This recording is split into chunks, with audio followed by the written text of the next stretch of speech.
von uns. Das Problem ist, wir werden halt international gecovert. Aber das ist nicht weiter schlimm. Oh, was dann jetzt mit Mike? Was trinkst du wieder?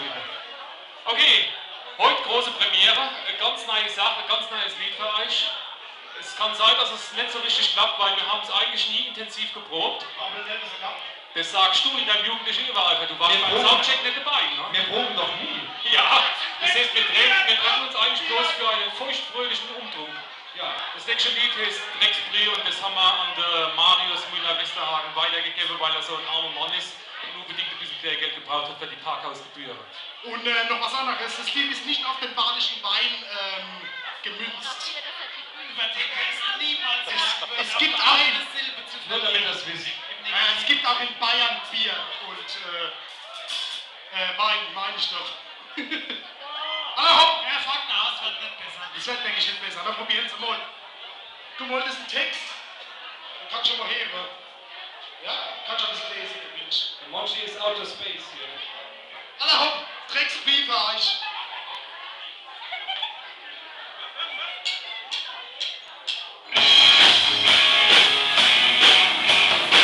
Was müsst ihr machen? Klatsche! Groß in die Hände! Hupfe!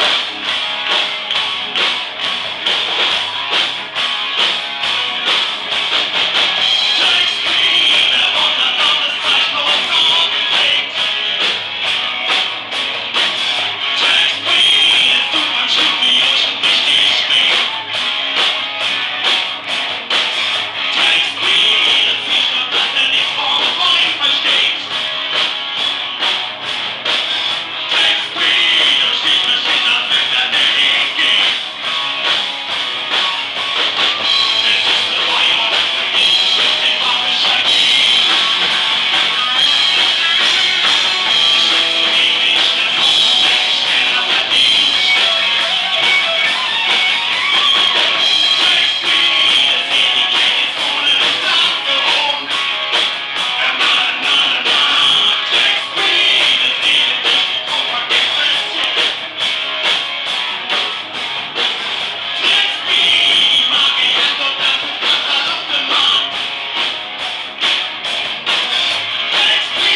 ist doch selbstverständlich. Ja, natürlich. So, jetzt noch mal die Frage, sind